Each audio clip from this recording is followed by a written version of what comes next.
Today, Adam Doros joins me, the first Romanian we have on the show, a former professional footballer who had to stop after an 8-month injury, which left him out of the game. He's 28 years old. He's Romanian, a former pro who's played in Cyprus and in Romania and beyond. And we're going to talk about that today as well as so much more. Adam, how are you doing? And welcome to the show. Thank you for inviting me, Jay. I'm pretty well right now. Yeah, I'm good. Good to hear. Good to hear. What's the weather like over there? Because over here, it's been really weird. It's been a few weeks of rain, but now it's gone back to sun and it's raining when it's sunny. What's it like in Romania? I don't know but Romania is like very hot. Yes. It's unbearable, actually. Well, it's becoming quite unbearable here in the UK. It's, the hottest day of the year actually today. So you're Romanian, of course, and as we spoke about before we started, I went to Romania a few months ago, and as I just told you, what a place it is. Really cool place. We stayed in the old town. So, of course, you were growing up in Romania, Bucharest, and you said your life was quite easy growing up. Go ahead and tell us what it was like growing up in Romania just after the communist generation. Yeah, exactly. For me, it was easier to live my childhood, let's say, because I was actually kind of first generation to have everything. Not like my parents or the kids that was born in 90, 91, 92. So I was born in 95. So it was easier for me to have everything, like modern things, So it was okay in this point of view. No one knows that, but we are living well here. So it was good. It was easier, actually. It was a very nice childhood for me. You mentioned that it was different from maybe children born 10 or 15 years before. What was different? Was there a lot more opportunities given to the young children? For sure. From the I will say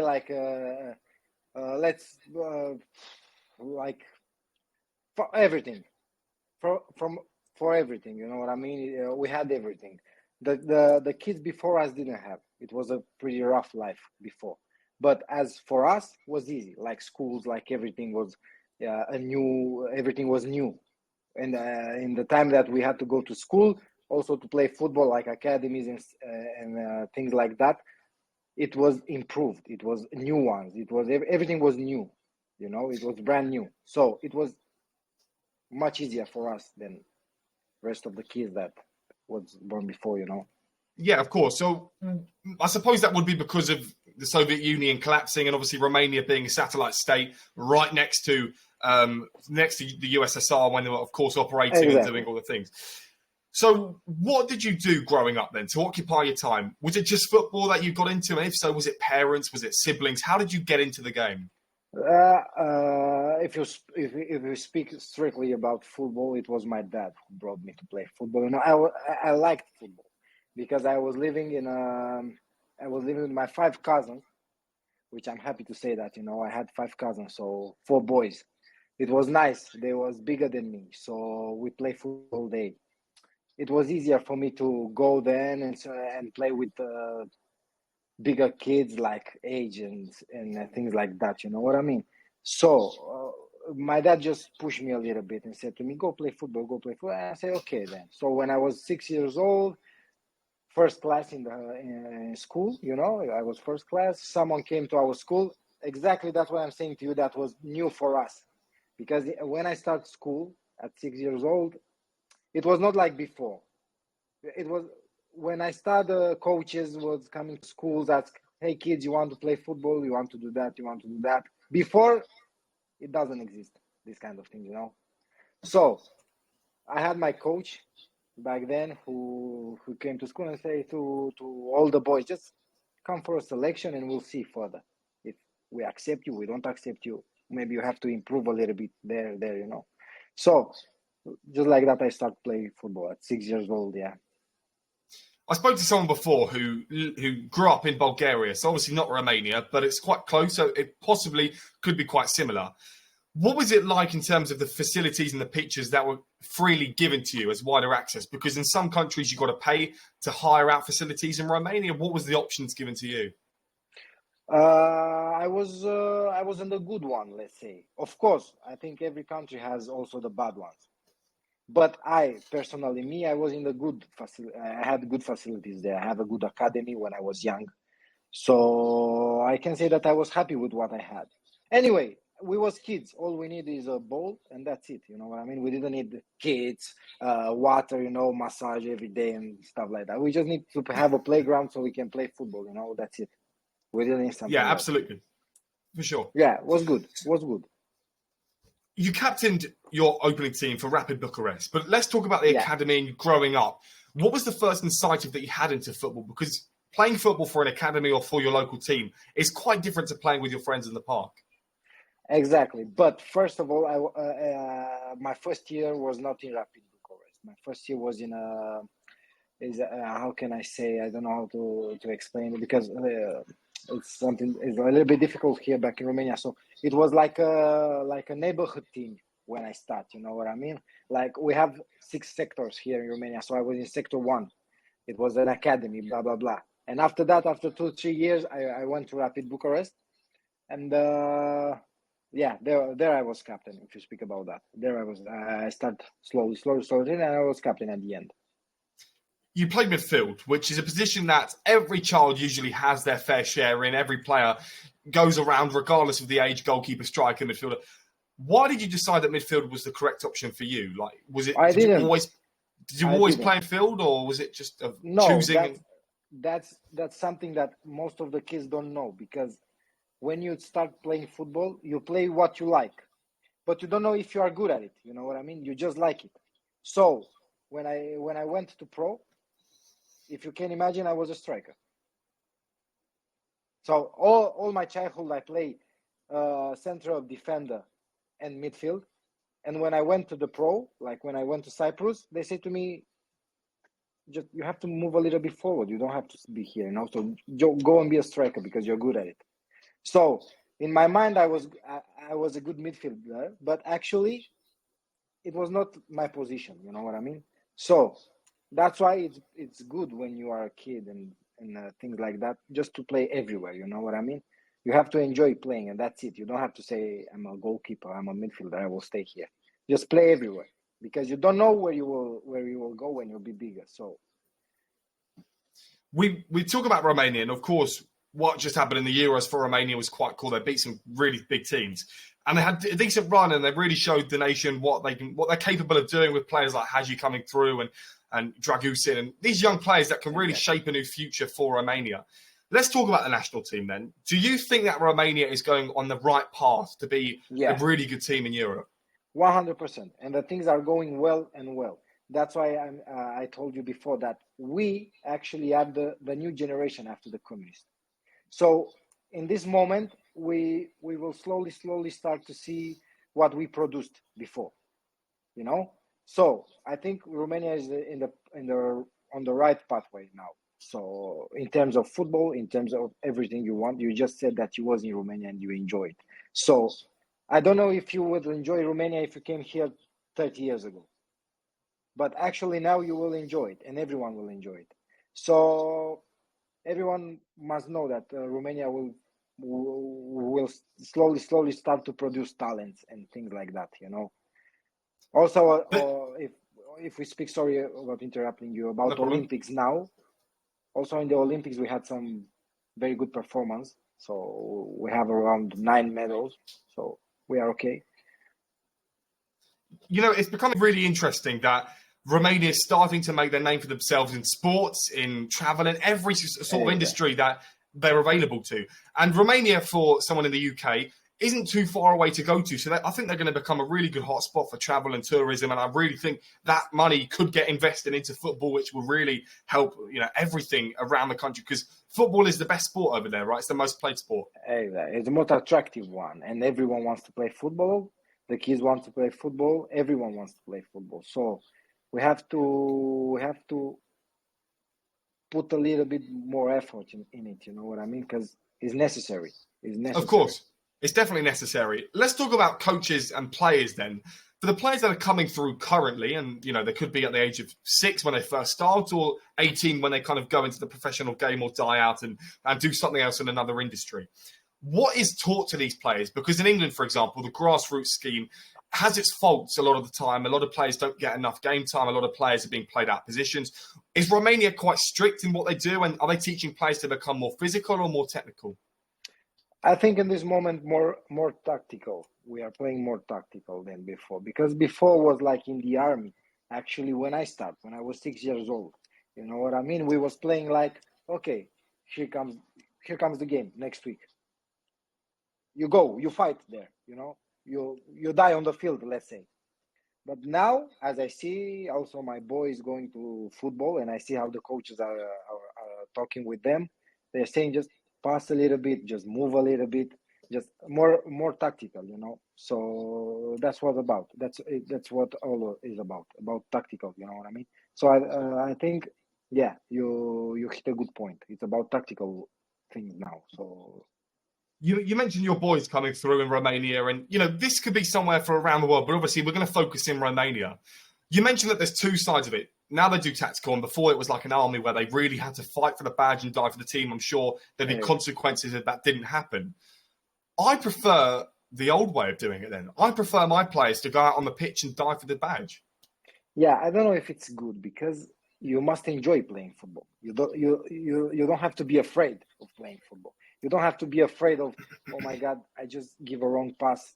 What the coach will say to me? He will shout. He will be mad at me. You know, so I think it's better as a coach. I want to be in a position as a coach. I'm thinking now. I want to be friend with you as a player. I don't want to be your enemy.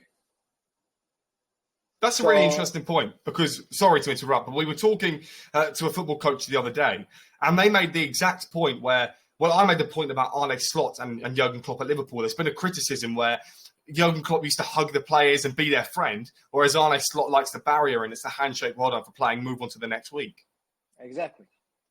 So I think it's better to be a mentor, actually. You know what I mean? So that kid, when he grows up, he must say, look, I had a good coach. So it's better. Sure. Yes. It's better like that. So what came next in your journey then? I believe you stayed in Romania after Rapid Bucharest. But talk to us about the time there, because you were given the captaincy at a really big club in Romania. So that's a huge deal for you. Exactly. Yeah. I was for about 4 years. For about 4 years, I was the captain. It was nice. We had a pretty good team back then. And we had some good performance, like national ones. We was pretty good back then. I feel very bad because I didn't manage to play in the first league, like in the first team. But still, I am okay with that, you know. And what was one of the highlights of that journey, playing in a Romanian academy? Because obviously academies can be similar around the world, but growing up in a time of transition, what was that like? Was okay. That's what I'm saying at the beginning, that I was lucky because I had the opportunity to be in Bucharest, the capital. Okay, so they had to be a good academies, and they had to be pretty nice one, all the condition and things like that. I don't know if I can say the same thing about the rest of the academies from around the country, you know, like other cities. But we in Bucharest, we was lucky because we had a few academies. It was Steaua Bucharest, it was Rapid Bucharest, it was Dinamo Bucharest, it was a few ones more who had pretty good facilities, and the coaches was well prepared, you know, and we had very good conditions back there. Very good condition. Like we had saunas, we had everything we want as a kid, and we was kids, so it's good. Yes, good. And obviously they were brand new as well, as we spoke about before. But to give the children there, and obviously I do criticise this generation coming through quite heavily, because it's not even their fault, but social media plays a really big part in it. And you were in the era where it was just before social media, but it was becoming a lot more common to see a lot more sociable things happen. I don't know, on the telephones, emails, etc. So there's a lot more. There's a big change, and you were involved in that really heavily. What happened after Rapid Bucharest after you left the team and the academy? I believe you moved into a team that I'm not going to be able to pronounce, but I'm going to try. Urazeni. Sorry? Urazeni. Well, yeah. Actually, it was a pretty good team. If you remember, they played with an UK team. I don't remember very well. Liverpool. Exactly. Yes. You see, yeah, it was a pretty good one. Still, I was a kid, but to grow up with that kind of players around me, because I see them every day, was good. And I stayed there until they they put an end of that team. I say they're around 2 years, 3 years. Yeah. We'll talk about that folding in a minute. That's quite an interesting point. Let's talk about that time, though, because they played Liverpool in the February, losing 3-1. Really a close scoreline for a team with Steven Gerrard and these really good players in the team. And you joined in the March. What was that feeling like? Because you would have known that they played Liverpool. You would, of course, known. For a team that's now looking at you, what was that like? Was something amazing. And I can say also I was happy because I was in the stands. I was a kid. I was in the stand, and I had the opportunity to see that exactly the same player that you speak about, like Steven Gerrard. And he was huge, you know what I mean? He was gigantic, you know. And I look at him and I said, like, in my mind, I want to be like that guy one day, you know what I mean? He was so. Before games, I was so under pressure, and I was so nervous before games as a kid, you know. And when I look at him, and he was so chilled because I saw him in the tunnel, you know, before the game. And he was laughing, he was doing jokes, and I was thinking, so why do I have, as a kid, to have so much pressure and think about what I will do? I have to, and a player like Steven Gerrard was so easy for him, like you know, like come on, I came to play football, I finish, I go home, that's it. So yeah, it was amazing. It was amazing. It was unbelievable. These European competitions, and actually there is a European competition for semi-professional teams. There's two in UEFA statures, if that's what you want to call it. Teams from semi-pro divisions in England get to go and play teams in Romania, in Norway. Don't get me wrong, there's only about 12 or 13 teams that participate. But that, as well as the Champions League and the Conference League, and the Conference League especially, where teams in Romania, in Cyprus, in Eastern Europe get to really show themselves on a really big stage. And of course, at the time, it was the Europa League that they played Liverpool. As a player who's now seen it, and now obviously you've gone into business, for Liverpool to come to Romania and play, what does that do for the town? What does that do for the club? Something unbelievable, because can you imagine? The airport was full of strangers back then. Just to know, Liverpool will come to Romania. What we have near us, Bulgaria, Russia, Ukraine, blah, blah, blah. Everyone was here to watch the game. So it was unbelievable. The stadium was around, I'm not sure, about 45 or 50,000 people, 45,000 people, and it was full. And everyone was singing. It was amazing. It was like a holiday here, you know. For Liverpool, it was nothing. But for us, it was amazing. Of course, but that's the joy that European competitions bring. And exactly. I like that because obviously as a Liverpool fan myself with a Harvey Elliott shirt right up there, it's really interesting when we do play these teams because a lot of the time we find some players, this player's quite good, this player's quite good. And I like that kind of feeling and the buzz around people like you who are going to watch it in the other countries. Anyway, enough about Liverpool. Let's talk about when you made your debut in the top tier for this team then at a really young age. What was that whole emotion going like? When did you get told you would start? Tell us everything about that day. Actually, no one told me that. No one told me back then that it will be the beginning for me. It was like, hello, tomorrow you go to first team. And I say, okay, no worries, I will go. You know, I was a little bit emotional when I get there. You know what I mean? Because it's obvious that you have like a panic attack when you are there. You are sitting alone and you don't know what to do. But it was way different than before, like when I was with the kids and I was with the pro ones, with the big ones. It was 100% different because look, when we was a kid, we was before pro. If you give a wrong pass, you start shouting like, wrong pass, you know, just give me a good one. And I was expecting this to happen when I went to the big one, the big players, you know. So I just give a wrong pass and I see that no one told me nothing. It was like, okay, move it on, you know. And I was so it's different. That I want everyone to try that because it changed you. It changed you completely, mentally, physically. It changed you. Yeah, for sure. A lot of the people that I speak to have often criticised this side of the game where it doesn't get spoken about either because everyone wants to be Ronaldo, everyone wants to be Mbappe with £100,000 a day in their pocket. Yeah, everyone wants that feeling, don't get me wrong. But then for people like you and players, and I've spoken to people similar to your stories where they've got at the age of 16 or 17 into a professional setup, the feeling and the whole emotion, because you're kind of stranded. You don't really stand a chance, and especially in the physicality side. Talk to me about that side when you had to adjust to play with all these adult players. Yeah, it was hard. It was not hard. It was impossible, actually. Yeah. And no one is prepared for that. You know, you were speaking about Ronaldo. You were speaking about Mbappe. Okay, he is one guy like Ronaldo, and we are billions in this planet. He's just one. So it's quite impossible to be like that. You know, everyone, of course, everyone wants to be like him, but it's quite hard. You just have to work, and that's it. You know, because it's, as I told you, it's way different than when you are a kid in the academy, and when you go to play like a pro. It's way different. You know, first of all, you have to use your brain. You don't need, I can't say that you need so much talent. You don't need so much talent. You just have to work, you know, and just close your eyes and work, and that's it. You don't have to think that, oh my God, I have to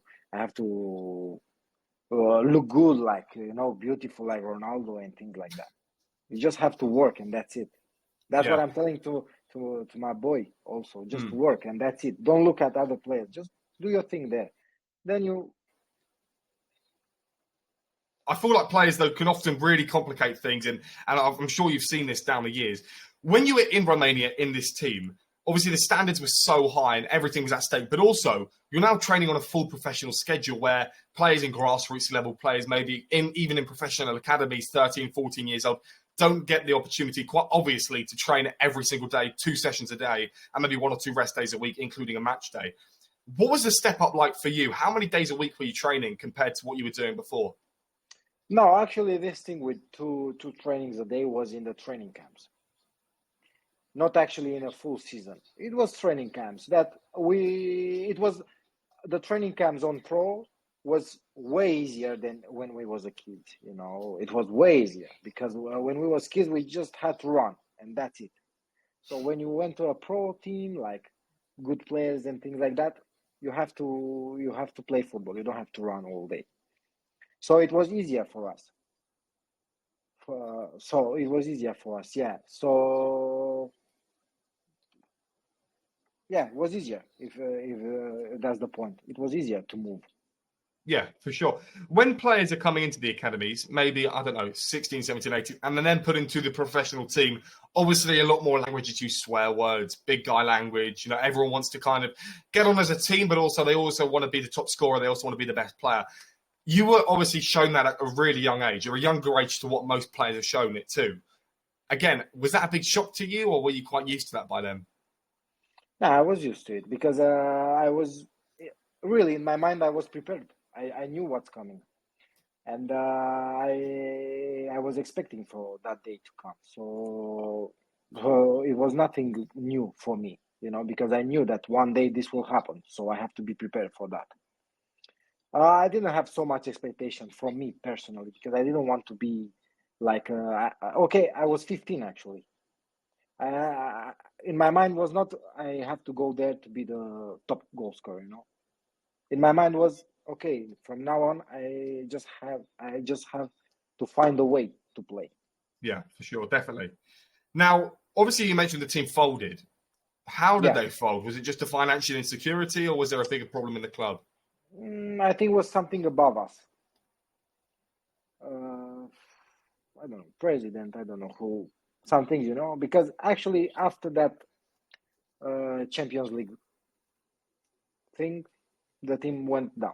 So you can imagine what happened. So. Yes, definitely. Obviously, with the team going into Europa League and then all of a sudden getting relegated, there's a lot of problems that are automatically headlighted towards me, and I'm sure the people watching it back in England and around the world, because obviously this show is been streamed in over 80 countries. Quite cool. And in Romania as well, so I'm really happy about that.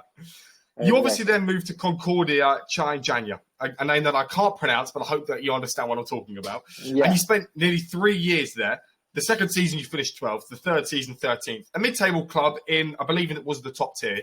Talk to me about the time. How did you move over there? Were agents involved? Did you just get a call from the club? No, the first time when I had agents actually was when I moved in Cyprus. In Romania, I didn't have any kind of agent. I just had like friends, you know, who knew me since I was a kid. And they said that, okay, we have to give this kid a chance, he have to play further. Because I had, actually, when I went to Urzicen back then, it was good, but in the same time was a bad decision for me.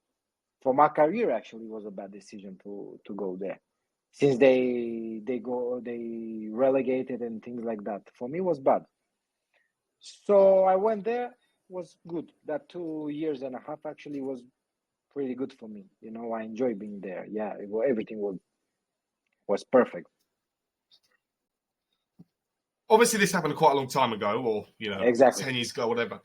Do you remember what the routine was like for you personally? Yeah, possibly more. 16, 17, 18 years old. The routine, were you still in school? Were you still in college? Obviously, you weren't playing in midfield at the time either. Yeah, I was in the college back then. I was in the college. And all I knew was wake up, went to the college, take my time, go to football, go home. And that's it. That was my everyday routine. Yeah. So you were still going to college and playing football? Yeah. Wow. What did you study? I was studying, it was like, I can say in Romanian, because I don't know how I can pronounce it. It was high school, Timotei Cipariu.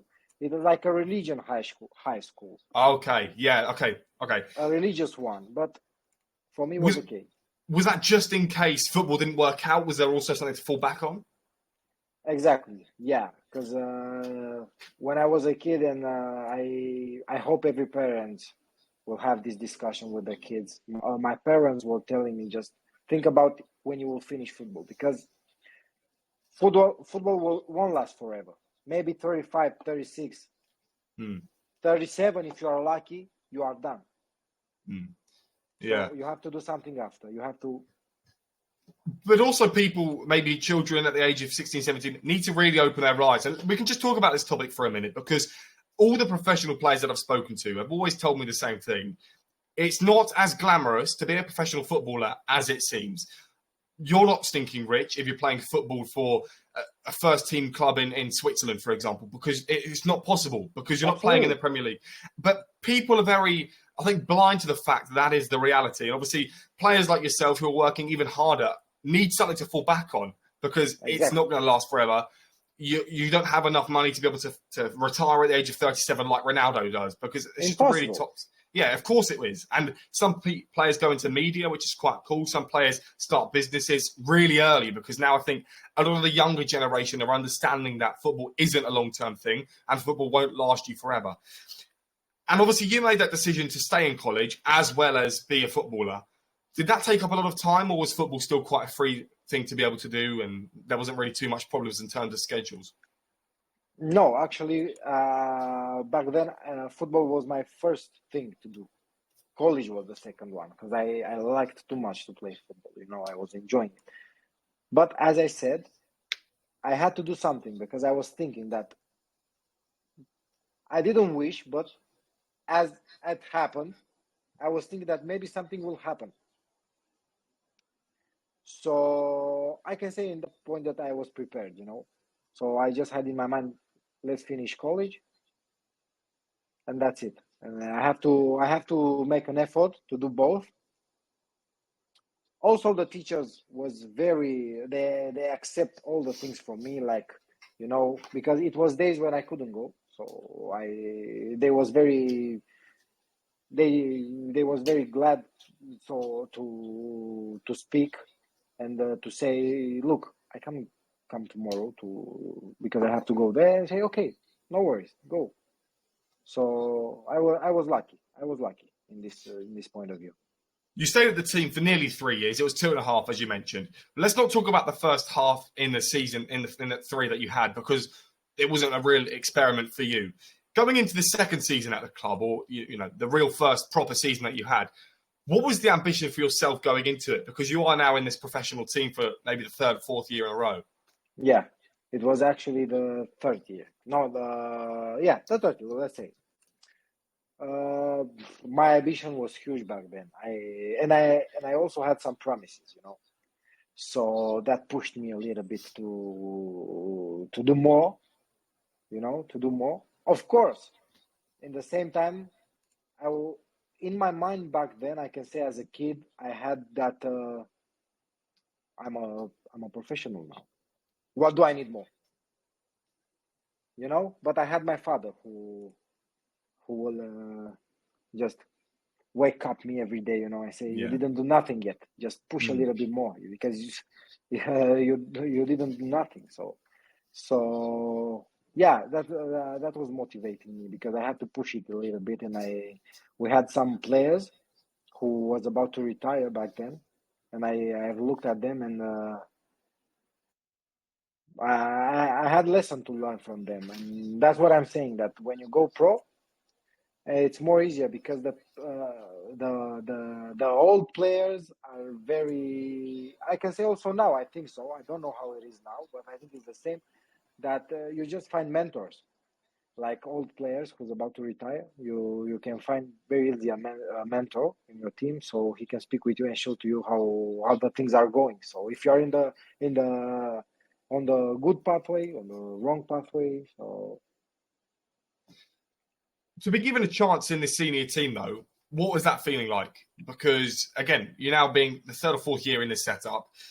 Now to be given an opportunity to, in a really good division, I think it was the top division at the time, what was that feeling like running through you? But you also mentioned that you were obviously a professional footballer at the time, and it would be difficult to kind of shy away from the fact that you are a professional at such a young age, where you probably have friends around you that weren't in the same position as you. They probably weren't professional footballers. And you maybe feel a bit better than them. Oh, I'm the professional footballer now. My life's kind of complete. I've got a clear pathway to be successful. But the feeling to be given a chance at a young age, did that give you complacency going forward? Yeah, and actually some colleagues back then didn't believe. I had to show them that look, I have a contract. I know I'm young, but I'm a pro now. No one believed. And they say, no, I think you understand a little. You are wrong. Yeah, it's impossible for you to. We have some rules here that you have to be under 21, under 19. All the teams have to have some junior between them. But me, I was young, but I was a pro. And no one believed. They say, I think you are wrong. You just read that contract well, because I don't think you are. So it makes me think maybe they fool me. I'm not, or I'm pro. I'm not a pro. I just, So no one believed, as my friend, and at the end of the day, I was a pro, and I was feeling good, and I had the opportunity to start a few games, not a full game, but the first half. So I was happy. For me, it was a very good performance back then. So, yeah, I was happy. To be given, though, the chance to play even a few games, because playing 10 minutes is better than playing no minutes, right? Even in a professional team, when you're probably the youngest player there. You've maybe been streamed on TV. You may have had fans in the stadium. You would have had massages. You would have had energy drinks just provided to you. And also stayed in hotels. And, you're living a decent life for someone as young as you. What was that feeling like? Do you remember the first game that you played? Talk us through the whole experience. Yeah, exactly. That's what I told you earlier, that I had back then. I was lucky that I had my father, because in the first moments I thought that it's enough. I did everything. You know what I mean? Look, now I'm a pro. I play. It's okay for me. So in my mind, I didn't know in exactly that moment when the coach told me that, look, you will start. I had the impression that, oh, I'm done. I'm good now. So it's good that someone was there. I will not mention his name, but someone was there, and he told me, like, he was about to retire back then, and he told me, look, don't take it personally, but I see that you're a little bit arrogant. He told me straight in my face, don't take it like that, because it's your second game and you didn't do nothing now. You are only 17. You didn't do nothing. And I was a little bit like in shock, how I didn't do nothing. Look at me, where I am, So yeah, every kid must know that when you are 16, 17, you have a lot more to achieve. it still shocks my mind to hear stories like that, because it is incredible that when if you're older and you're in the shoes 37, 35, 36, and you're telling the 17-year-old that, you haven't achieved anything, you've still got a lot to go. I would feel a lot more senior. I'd feel like I don't think I'd feel right in telling someone that unless I've actually seen it. So it would be hard for me to judge on that. But as the 17-year-old being told that, were you a bit heartbroken? Were you a bit upset? Yeah, I was upset. Inside me, I was broke. I was thinking that, oh my God, I think I will quit. Because it's impossible for him to say to me that I didn't do nothing and I'm 17, look where I play, But he was right back then, because I didn't do nothing. And let's be honest, I was on not so big team, I was in a small team. But in my mind, I had the impression that I was playing for Barcelona, let's say, So, look, I will tell you a story. We had a training, and I decide by myself I will not pass to him. I'll just give a shot, I will shoot. I don't care. I just have to show that I know how to shoot, And he was shouting at me, that player, And I will look at him, and he said to me, "Don't look at me like that. When I say to you, pass me, you don't shoot. You are not alone here." And I was thinking like, what he's trying to say, And after that, the coach take me and say, "Look, you have to play. You have to be a team. You don't have to do on your own everything. You are not on your own here. If you want to be on your own, just go." And that's it. So slowly, I start to understand things. And I have to understand that I'm lucky, like I said before, that I can have mentors there. So this is my advice for all the young players who is starting now, because me, I will not play football again, but them, they should look for mentors and for players, for all players who can talk to, just speak with them and learn from them, and that's it. I also think part of this glamorous lifestyle that youngsters think that footballers live, there's also a side to football that isn't seen as much, where not every player's media trained. Not every player can speak to someone without feeling anxious. Not everyone is able to fit into a group environment, because it's exactly the same environment being a footballer as it would be working in a workspace in an office somewhere else. It's a very similar environment that everyone's different and everyone needs to adapt. Is that what happened in your team, where the coach was he banging out the orders, or was it led to the captain and to the other players to tell players at the 17 like yourself that you need to get in gear? For me personally, I was lucky that my coach explained to me. And he said to me, "Don't take it personally, just listen to him, because he's a very experienced player, That's why I don't want to say his name, but I am friend with him on Facebook, and tomorrow I will say to him that I spoke about him." And the coach, I was lucky that the coach told me that don't be mad, don't feel pressure, just feel that you're lucky that he speak with you and he explained to you things, because we had some young people, some young kids who was on trials back then, and they didn't show up in the next day. They don't show up on the next training. So me, I was lucky with the coach, because he told me to take it slowly a little bit. I think also he back then, I was, like I said, I was a little bit not what I should be, I was like crazy. I in my mind, I thought that I have everything. So you mentioned the arrogance, though. Was the arrogance things like not passing at the right time, being selfish on the ball, or was that arrogance off the pitch as well? No, just there, because I just want to prove that I'm on the right place, I was just trying to prove. I don't know if it was arrogance, if it was, I don't know what it was, but I was just trying to show that I can do it, but in the same time, I didn't have to show that I'm in the right place, because they called me there. So yeah, true. They already knew what I can do. I didn't have to show that You know? Yeah, because obviously you're still the player, you're still equivalent to everyone else. It's just you had a lot more to go in your career. I mentioned that the second season you finished 12th, third season was 13th. Was that good enough, or was that hitting targets required, or was the team, the No, club, and the players under pressure? for me personally, it was an experience.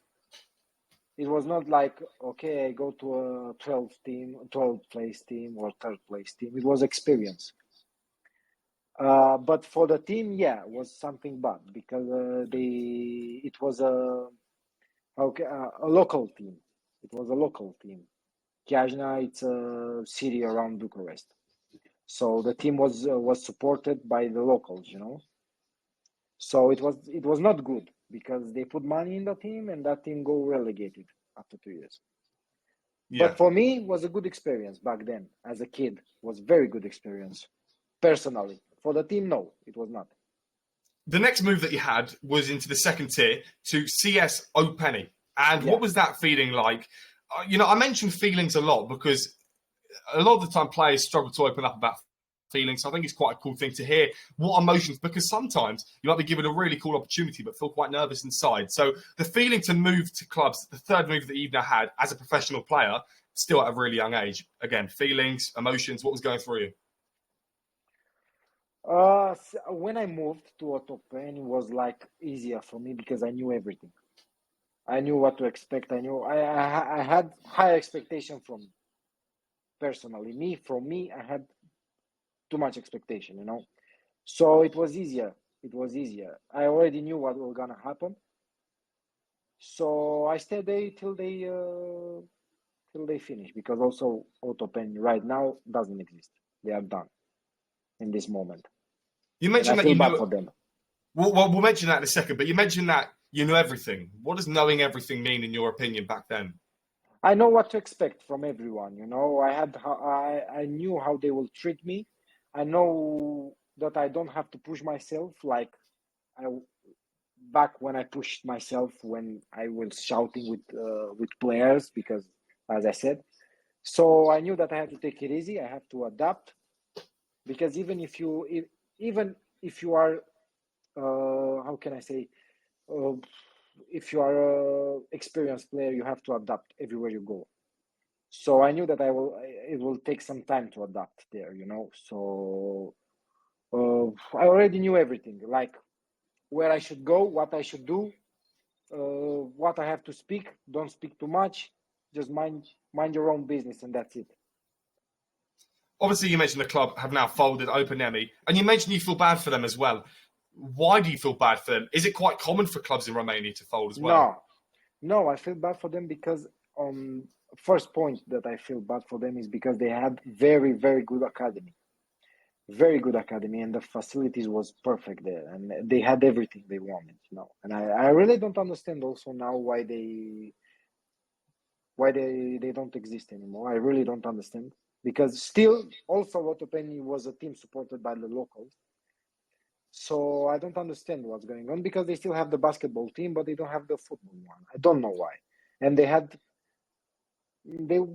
back when I was there, it was a pretty good team. I mean, pretty good one. So they was on the first three places, and I know for sure that back then they didn't want to promote.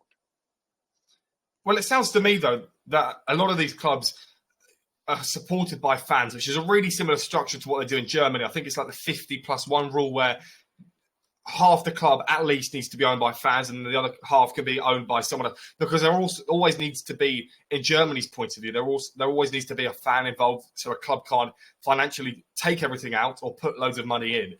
In Romania, was that the same way, or is it the way because there wasn't people supporting their club? No, in Romania it's not like that. In Romania, you choose. If you have an owner, if you're supported by the locals, if you are supported by it's not a rule. The only rule that is here is about youngsters, that you have to have youngsters on your team, like under 21, under 19. You are forced to have 2 or 3 players like that. Even if you are top team, doesn't matter. You just have to have young talents on your team, you know. But that's a positive thing, though, right? You want some youth players coming through the ranks. Of course, if they're not that great, then you wouldn't really want them in the team. But, you might find a gem of a player that's really good and, quite frankly, could be playing a lot of the games in the season. Yeah, exactly. And you still need, because everyone that's also I don't know if in other country, but look, also in Romania is the problem. We have so many youngsters who are talented, and the agents still looking for commission from foreigners. Like, let's look for players in other countries.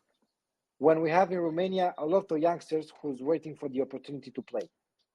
So this rule is perfect. Just find our Romanian youngsters. Also, probably you have it also in the UK. Just find your UK youngsters who's so talented and let them play.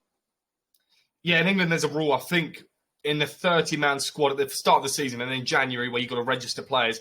I think you need 9 homegrown talents. So exactly, that could be players trained before the age of 21 or whatever it may exactly. be. But I like that rule, but some countries maybe do it a bit too much, where you're looking from maybe a political point of view, where, immigration or whatever, where it's a lot less. However, I like the idea, but not too much. I think there should also be a big mix of players from different countries, because obviously every team wants to be the best and not every good player is coming from Italy or Spain or wherever. So I like the idea of that.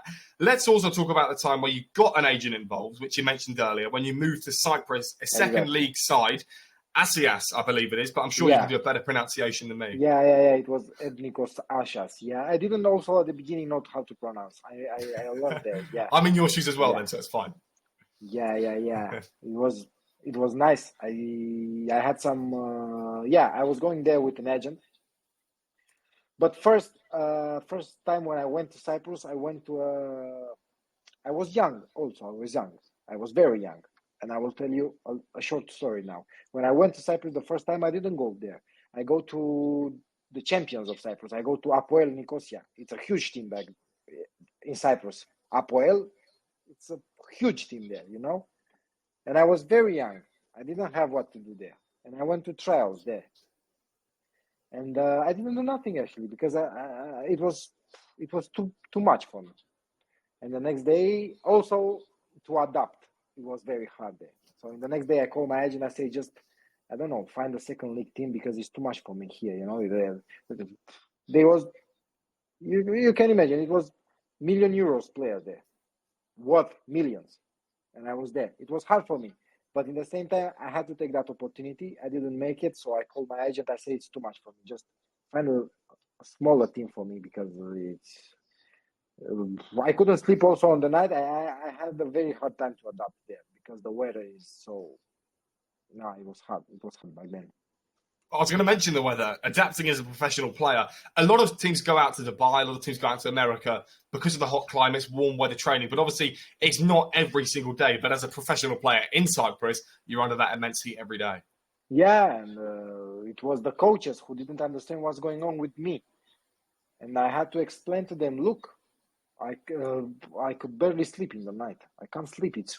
It's 40 degrees in the nighttime. I can't sleep. I was not born here. I don't know how to handle this heat, And he said to me, why are you looking so tired? You are not looking good. I said, because I can't sleep.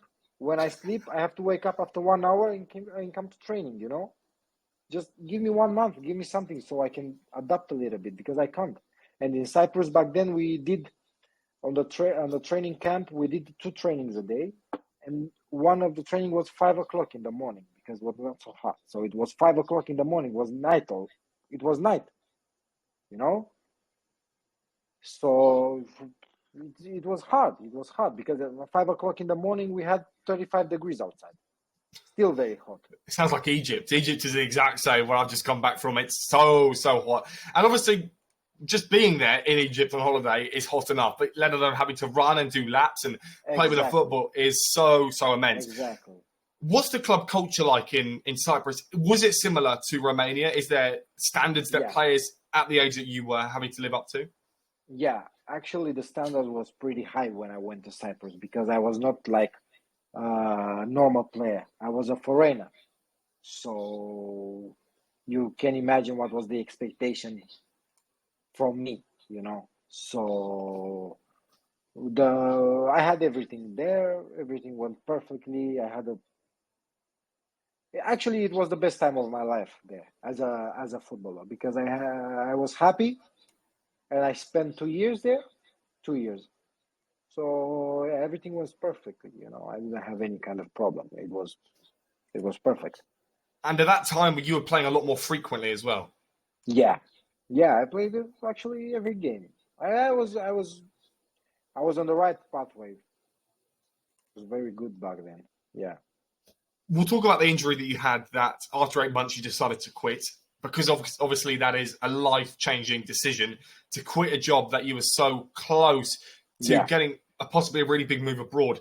Cyprus, though, is a country where they're known quite well. Obviously, they're quite near Greece. They have decent fan bases.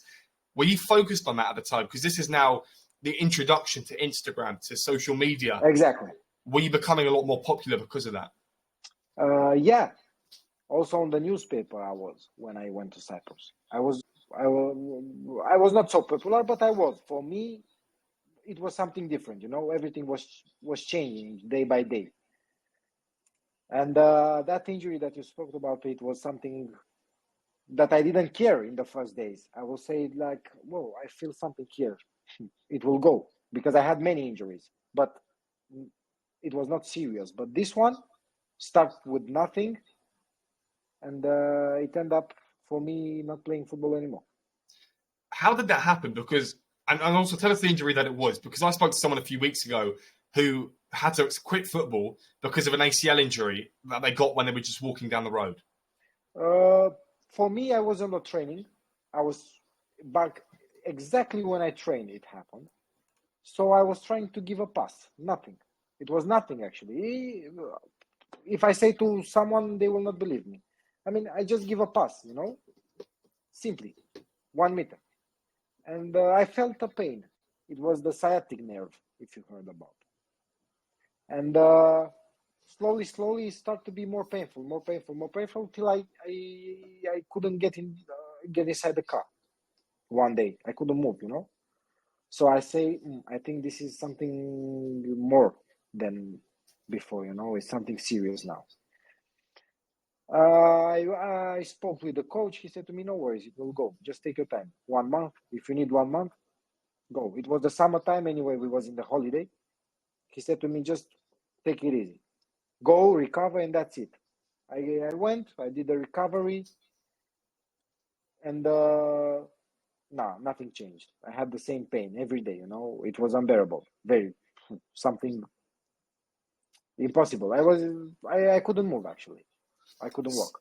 So it was a nerve in your leg that became ruptured and very sensitive, Exactly. And over time, the sciatic one, yeah. And over time, it kind of broke down, and everything became a lot more harder. Is there escaping that sort of injury? Because that sounds like an injury that you can't really get back from. To be honest with you, in this moment, I don't have it. Okay. But I know for sure, because I'm still doing running, joggings, and I'm still playing football and things like that. I know for sure that if I will do it daily and seriously like before, I will have it again, because I feel it also now. Also now you can feel it, but I know when to stop, and I can stop now. Back then, the decision to... Sorry to interrupt, but you mentioned the decision to quit football after 8 months. No one that I've ever spoke to has had that long to decide. 8 months. Was it 8 months of trying to see if it would heal, trying to see if it would work, or was it 8 months of deciding if a career would work for you or not? No. I did everything I could, because I spent huge amount of monies on treatments, like go to laser treatments. I did everything, and I spoke in Cyprus. I just I will need more time, because I can't walk, actually. I can't walk. And they say, okay, no worries. I came back to Romania. I called my friends from my team, Chiajna, that we spoke about. I said to them, just let me train till I go back in Cyprus, because look, I had some problems. And they said to me, okay, no worries, just came and train here, and that's it. I go there, and after 20 minutes, I felt again that unbearable pain. And I say, look, I will stop now. I feel bad. but I will not go in depression. That's it. I will stop, and that's it. I will just move forward. So if someone, at a really professional club, Barcelona, Real Madrid, Mbappe, for example, if he got that injury, is it the same story that he'd have to retire from football as well? Is it a really serious injury? I don't know, but I don't know if he can treat it. I don't know how, because I was to, 6, 7 doctors. I was to a few doctors in Cyprus. I was to a few doctors here in Romania. I don't know how you can treat it. Because to play with that kind of pain, it's impossible because you can't move. You can't walk, actually. How you can run? It's impossible to run. So, in my opinion, no. But with what they have on that kind of teams, what kind of treatments probably they have, I don't know. But in my opinion, no, it's impossible for them. You then moved into business and politics. So, of course, business is a really cool thing that you can... I believe you also work in a family-run business, so that's quite a cool thing that it's not run by anyone at the top who, it's, a lot more sociable thing. Let's talk about you personally wanting to help youth academies in Romania, because you've spoken quite fondly of the system in Romania. But is there still corruption? Is there still issues with Romanian grassroots, Romanian academies? And if so, how are you going to help? First of all, now I'm looking to help them because as I go into politics and things like that, I think in the near future, for sure I can help them in the near future, and I have some plans for them. I have some projects, so for sure I will help. I'm thinking also to open an academy here in Romania. As the corruptions, I don't know. I can't say if it is, if it's not. I don't know. I don't care. I'm just looking to do my thing here to help the young players, because we have huge amount of players who are still waiting for the opportunity to play. So for sure in the near future I will help them. Yeah, for sure. Have you looked into the process of starting an academy up? How easy is it to do? Because are we talking about a professional academy? Are we talking about semi-pro? Are we talking just about children having fun and having a variety of teams to play football with? No, I'm literally thinking of opening an academy who can create players. Because we don't have so many academies here now in this moment who are looking to grow up kids. They are looking just to take a grown-up kid, like 8, 9 years old, and let's play football. But they are not thinking, we don't have academies here who are willing to accept kids like 3 or 4 years old, who can find the passion in football. Right, okay.